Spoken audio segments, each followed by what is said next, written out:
Queridos, eu quero ler um texto que está no livro de João, capítulo 6, versículos de número 60 ao 69, que diz assim: Muitos, pois, dos seus discípulos, ouvindo isso, disseram: Duro é este discurso, quem o pode ouvir? Sabendo, pois, Jesus em si mesmo que os seus discípulos murmuravam a respeito disso, disse-lhes: Isto vos escandaliza? Que seria, pois, se visseis subir o Filho do Homem para onde primeiro estava? O Espírito é o que vivifica, a carne para nada aproveita. As palavras que eu vos disse são Espírito e vida. Mas há alguns de vós que não creem, porque bem sabia Jesus desde o princípio quem eram os que não criam e quem era o que o havia de entregar. E dizia: Por isso eu vos disse que ninguém pode vir a mim, se por meu Pai lhe não for concedido.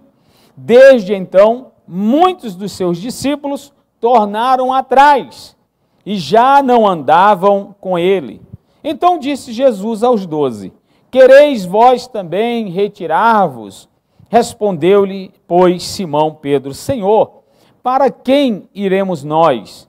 Tu tens as palavras da vida eterna. Palavra de salvação, não é, irmãos?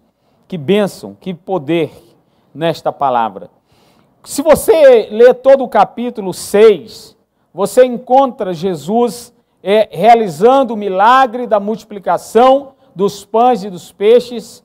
Você vai encontrar Jesus andando sobre o mar, não é? E tendo aquele momento de milagre, de coisas sobrenaturais com seus discípulos, não é? E aliás, quando eu digo discípulos, não apenas os apóstolos, que eram 12, mas muitos que estavam ali acompanhando Jesus.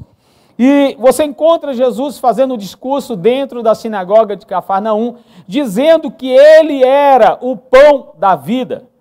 E ele confrontando algumas pessoas. Em seu discurso, não é, em João 6, versículo 25, muitos estavam ao redor de Jesus, estavam vivendo com Jesus, andando atrás de Jesus, simplesmente porque Jesus multiplicava o pão e o peixe. Eles queriam comida.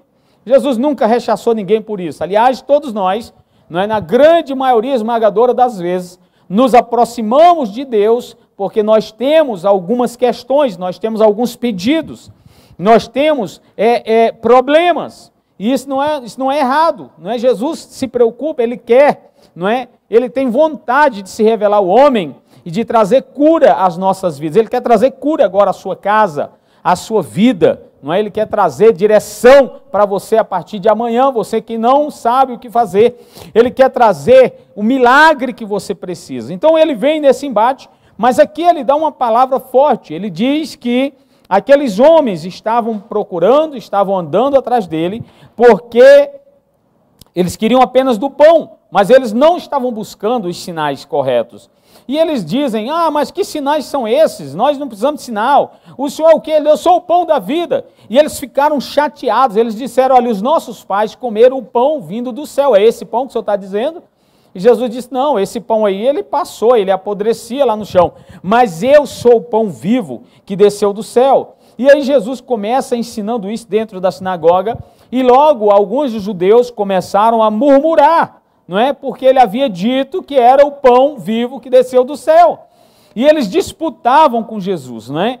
A Bíblia diz lá no versículo 52 que eles disputavam dizendo: como nos pode dar a sua carne a comer? Porque Jesus havia dito: aquele que não comer da minha carne e não beber do meu sangue não tem parte comigo.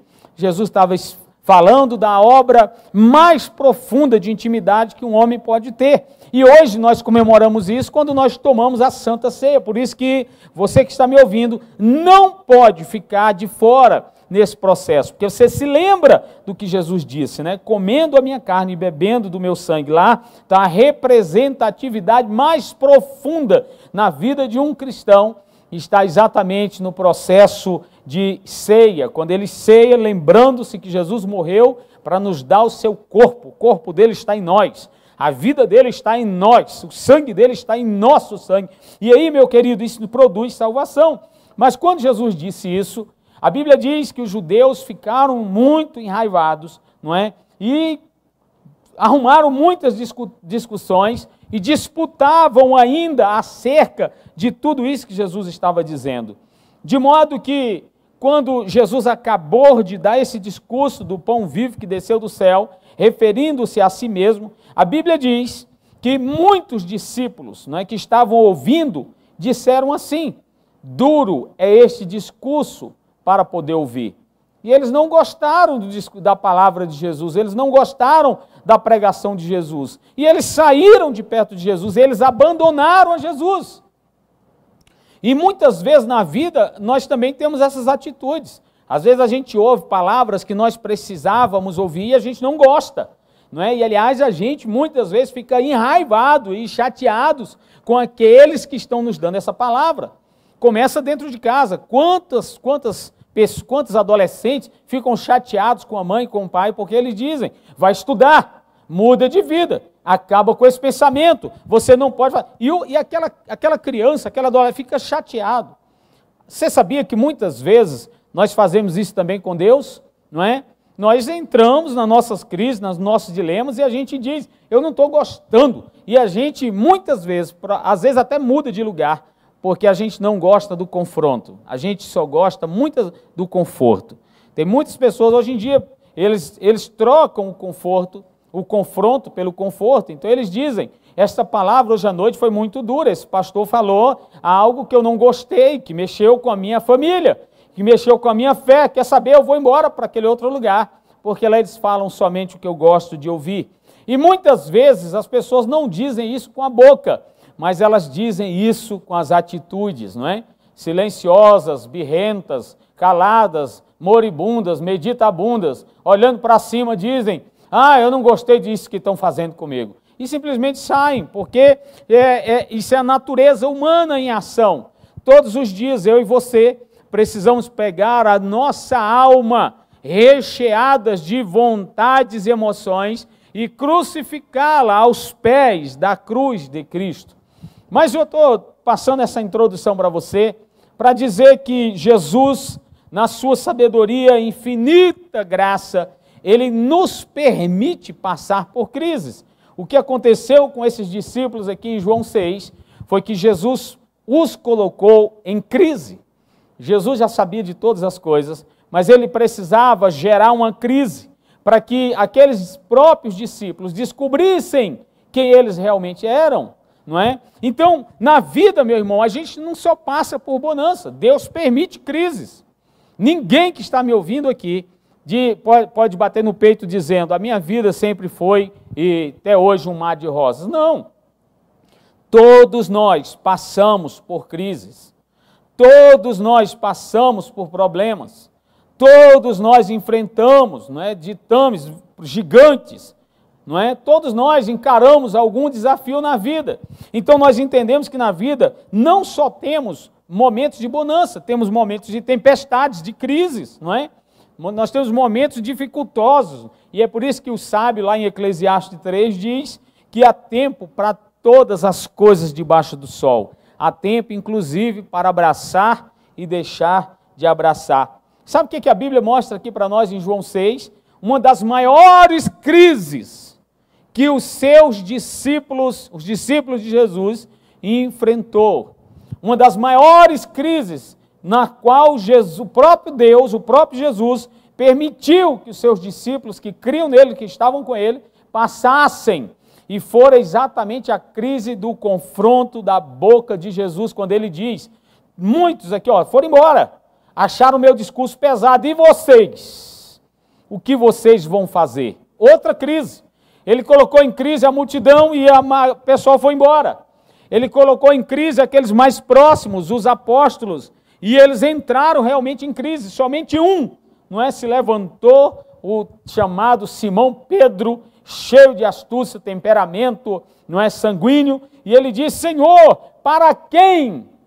Não é para qual lugar? Para quem iremos nós? Para qual dos braços? Para qual pessoa? Para quem iremos nós? se só tu tens palavras de vida eterna. Sabe, queridos, foi uma outra crise, não é? Quais crises você tem passado na vida, irmãos? Quais crises você tem enfrentado agora? Quais crises o seu casamento está passando? Quais crises ministeriais? Quais crises profissionais? Quais crises você tem enfrentado hoje? Deixa eu te contar uma coisa. Em uma guerra, a gente pode até ter uns momentos assim, uns relances de paz, de tranquilidade, mas não acontece assim para sempre. A guerra, a batalha de todos os dias. Como também o contrário é verdadeiro, não é?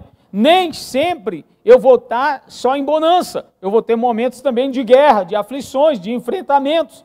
Seja com a enfermidade, seja com um problema financeiro, seja com as minhas emoções, com as minhas vontades, os meus quereres. Eu vou passar por momentos de crise. Nós crescemos numa crise. E essa palavra crise, ela é muito divulgada hoje em dia. Nós estamos vivendo uma crise política, alguns dizem. Nós estamos vivendo uma crise econômica, outros dizem, não é? E os pastores dizem, nós estamos vivendo crise espiritual. Nós estamos vivendo vários tipos de crises. Agora, quando você vai para a palavra original, o que significa uma crise? Na verdade, sabe o que significa? O dicionário diz assim, é uma ação ou faculdade de distinguir, ação de escolher, de decidir e de julgar. Então, uma crise, na verdade, na concepção original da palavra, ela tem que ver com o apontamento, ela está nos apontando não apenas, ou não algo ruim, para algo ruim, mas um momento especial e marcante. Toda crise traz consigo um aprendizado. Toda crise traz consigo uma revelação. Toda crise traz consigo um novo caminho. Toda crise traz consigo uma nova forma de pensar, uma inovação. Toda crise traz consigo, não é, novos rumos, novas expectativas. Toda crise traz consigo aumento da fé. Toda crise traz consigo um novo olhar, inclusive para melhor, com relação a Deus, à família. Todo mundo está dizendo hoje, nossa, como eu estou mais próximo da família. Até os problemas se reduziram. Outros estão com outro tipo de crise. Mas olha, crise, na verdade, é uma ação. Na verdade, é a faculdade que nós carregamos para distinguir momentos. É uma ação de escolher, ou de escolha, de decisão. Hoje nós estamos vivendo uma crise e esta crise está nos levando a decidir por algo. Esta crise está nos levando a tomar decisões novas. Essa crise está nos levando a pensar fora da caixa. Então, meu irmão, Jesus colocou eles em crises. Jesus queria ensinar. Ora, mas por que Jesus faz isso, irmão? Para o nosso crescimento. Não se cresce em tempo de bonança. Em tempo de bonança você desfruta. Não se conhece as pessoas em tempos de festas. Em tempo de festa, todas as mulheres estão com chapinha feita, ou com apliques, até o cabelo é falsificado, me perdoe. Todas elas estão com as unhas lindas, não é? Siliconadas, gigantes, mas os homens de roupa bem vestida, não é? Outros com a barba parada, ou não é? Outros com a barba feita, as unhas cortadas, mas isso não revela a vida de ninguém. Isso revela um momento de desfrute. O cara está lá na festa, está desfrutando. Está desfrutando. Está desfrutando. A festa revela somente o tempo da alegria, da pessoa manifestar a sua vontade de permanecer. Mas sabe onde é que a gente se conhece de verdade? O sábio disse assim, olha, o Eclesiastes, né? Quem escreveu o Eclesiastes, o sábio Salomão, ele disse que, na verdade, aqueles que são sábios preferem ir onde há luto, aonde há festas. Sabe por quê? Porque no luto nós nos conhecemos. Nunca vi ninguém no luto tirando onda. Eu nunca vi ninguém no luto dizendo, nossa, como minha roupa é de marca, olha meu sapato, que coisa linda. Ninguém diz isso. Ali está todo mundo choroso. E diante da maior realidade e verdade da vida humana, que ela é finita, ela se acaba, ela é efêmera, ela é passageira, ela é rápida, ela é pequena demais. E outros ainda a tornam míope, não enxergam o que estão vivenciando e passando. Então Jesus coloca a gente em crise, irmãos, muitas e muitas vezes, para a gente se antenar, para a gente se ligar, para a gente sair daquela vida que a gente está vivendo, daquele comodismo. É na crise que nós crescemos, é na dor que nós procuramos remédio. É no momento ruim que a gente busca ajuda, me socorro, me ajuda. É na hora da fome que todo mundo dá um jeito de comer algo. Então, a crise é o tempo onde nós precisamos de maiores e profundas ações. Ora, Jesus havia passado a vida toda com eles, não é? Já quase 3 anos nesse caso aqui, não é? Comendo com eles, dormindo com eles, passeando de barco com eles. Olha que coisa linda! Celebrando a ceia com eles, não é? Festejando a Páscoa com eles, não é?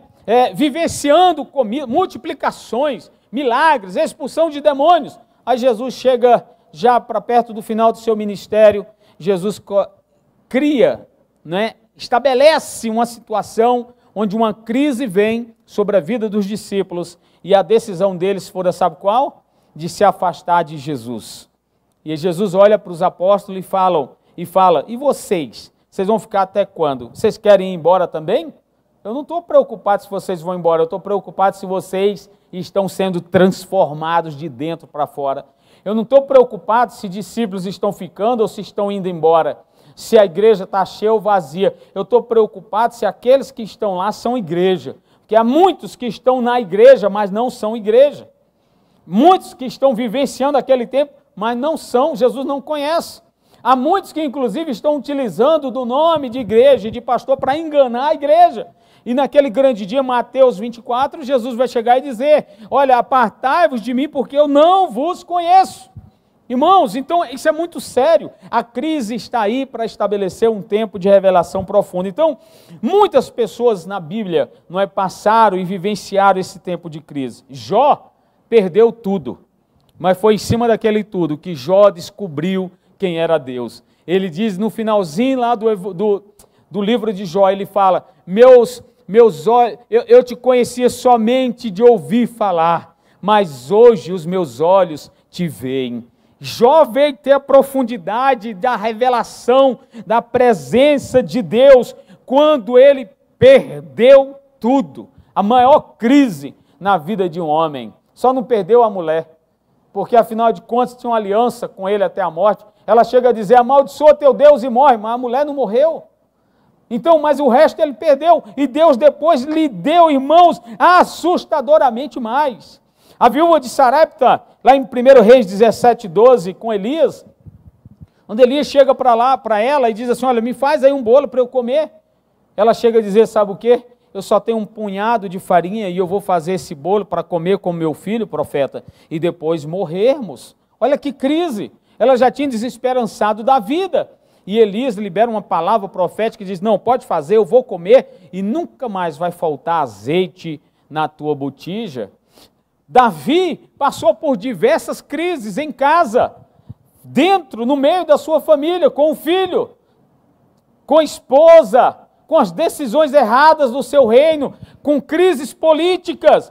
Talvez você esteja me ouvindo aqui e dizendo para si mesmo, nossa, pastor, eu também estou passando por crises dentro da minha casa, estou com um filho drogado, estou com a esposa doente, eu estou com o esposo doente, eu estou passando por momentos difíceis, mas o Salmo 40 revela quando Davi diz, esperei com paciência no Senhor. O resumo de todo o Salmo é, Deus, ouve o meu clamor. Foi na crise, inclusive de dentro da sua casa, que Davi aprendeu a fugir do que precisava fugir e a orar em cima daquilo que se precisava orar. Aliás, em todos os tempos.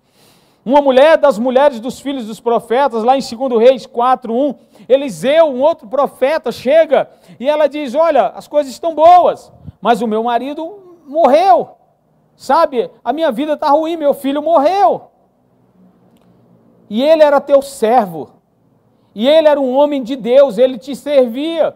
O senhor pode me ajudar? Porque a gente não tem mais nada. Os meus 2 filhos que ficam vão se tornar agora servos do meu credor. e aí o profeta libera uma palavra de restauração.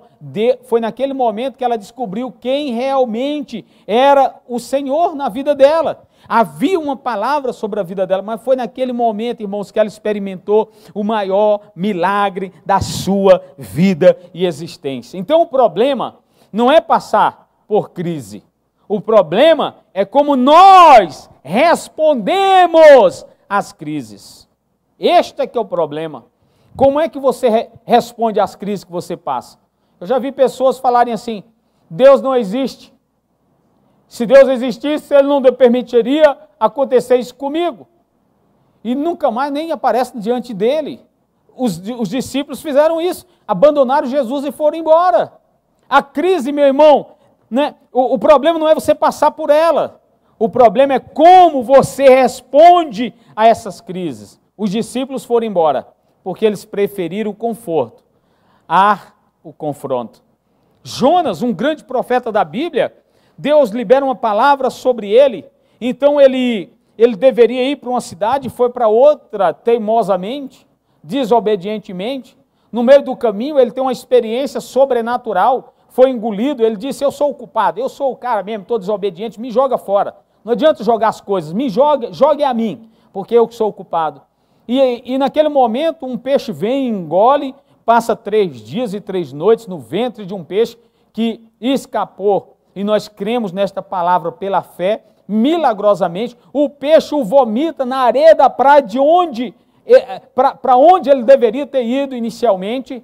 E lá ele prega e o povo se converte. O rei veste em panos de saco, coloca cinza na cabeça, apregou um jejum de 3 dias sem comer e sem beber.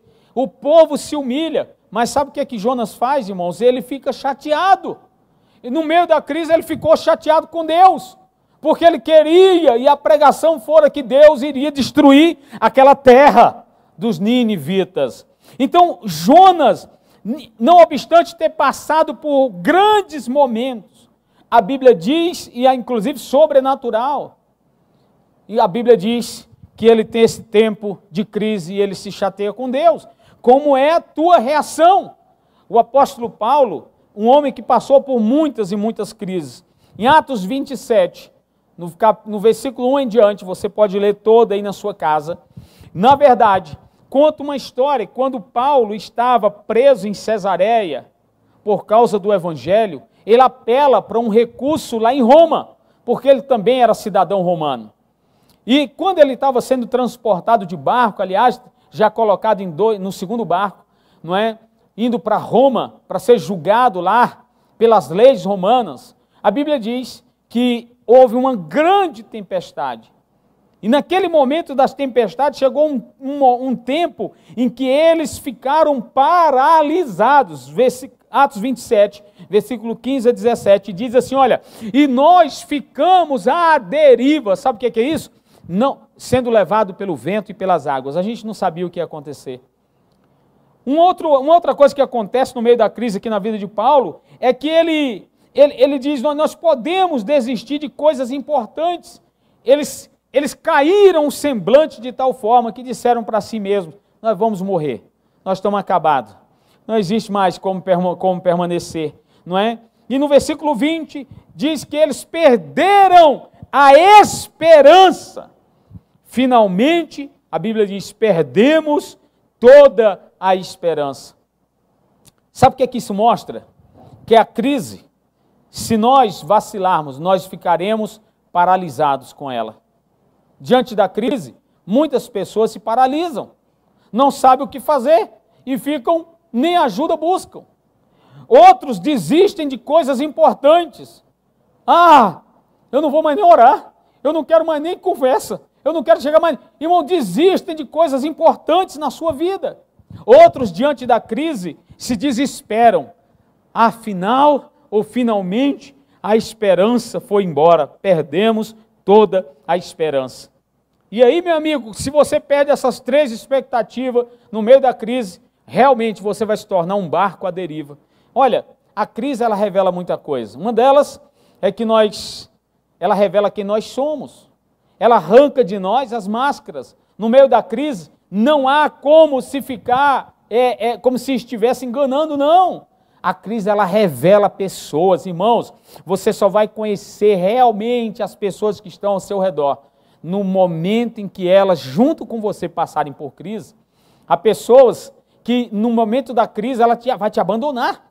Eu já tive colegas numa situação difícil, na minha profissão, por exemplo, e eu contando com a pessoa, precisando da ajuda dela, para poder me ajudar num socorro no meio da rua. Quando eu olhei para trás, tinha ido embora e me deixou sozinho. Outras pessoas que não tinham nada que ver, que vieram me ajudar.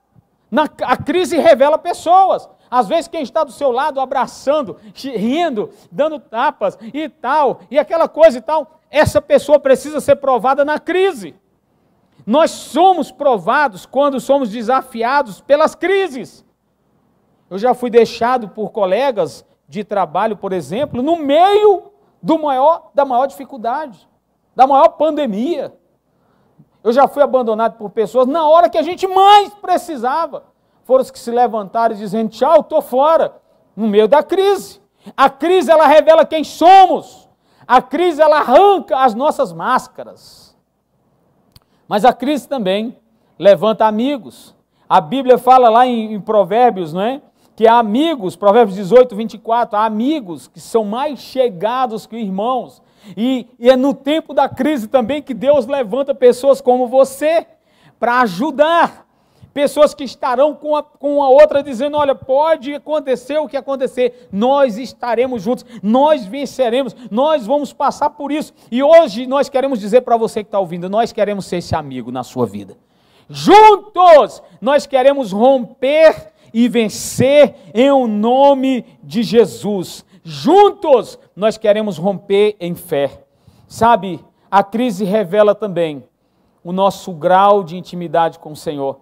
Aqui em Atos 27, versículo 23, a Bíblia diz que na hora de todo sufoco, de toda tempestade, o barco já para se desfazer, não é? As pessoas desesperançadas, teve um lá no meio, o apóstolo Paulo, que ele disse assim, ontem à noite, fiquem tranquilos, acalma a alma, ontem à noite eu tive um sonho e um anjo do Senhor, que coisa linda, um anjo do Senhor veio ao meu encontro e disse que todos nós seremos salvos. Mais de 200 homens.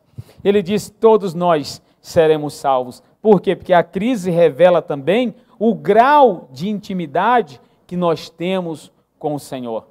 Sabe, eu quero orar por você essa noite. E eu quero, no próximo culto, eu quero falar com você como nós nos metemos em crises e como nós vencemos as crises. E eu quero que você esteja conosco, em nome de Jesus. Mas eu quero orar por você que está hoje padecendo esse momento que você chama de crise. Que na verdade nós descobrimos que este tempo nada mais é do que o momento certo de capacidade, de ação. O momento certo de agir. Talvez você esteja aqui, né, irmãos, debaixo de alguma enfermidade. E o seu coração está dizendo, eu quero vencer essa crise da enfermidade. Você está na hora certa, porque é a hora que Deus está te dando, para que você se levante em uma ação profética e cheia de fé, junto conosco.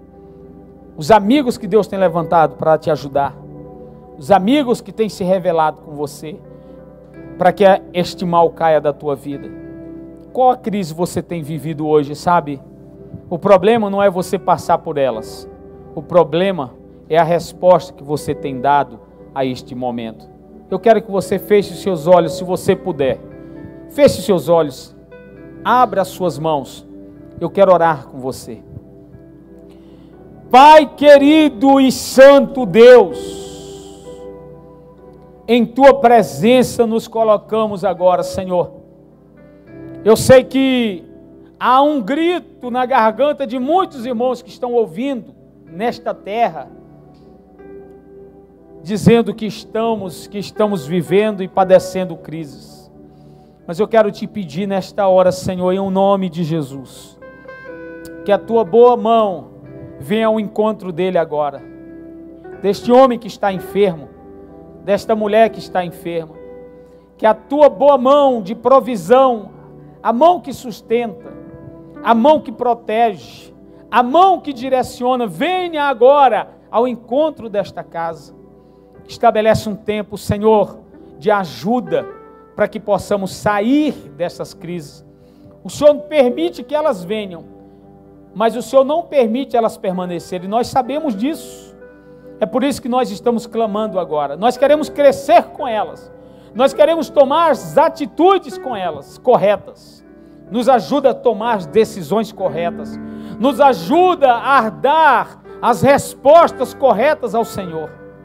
Como Davi, diante de muitas crises, ele se rendia numa resposta correta diante do Senhor. E isso mexia com o teu coração. Nós queremos dar as respostas corretas esta noite, Senhor. Que a tua boa mão toque a vida dele e a vida dela, para que possa viver e vencer, e nunca jamais te abandonar ou virar as costas para o Senhor. Meu Deus, toca a vida deste homem agora, Senhor, que está entregando sua vida, que quer entregar sua vida para Jesus. Escreve o novo nome no livro da vida. Estabelece um tempo novo, Senhor, sobre ele, sobre esta casa, sobre esta família também, em o nome de Jesus. Que Deus abençoe a tua vida, Deus abençoe a tua casa, Deus abençoe a tua família, e Ele te faça entender que o tempo da crise é o tempo do crescimento, e Ele te faça entender que é o momento que Ele te concede para romper em novas ações.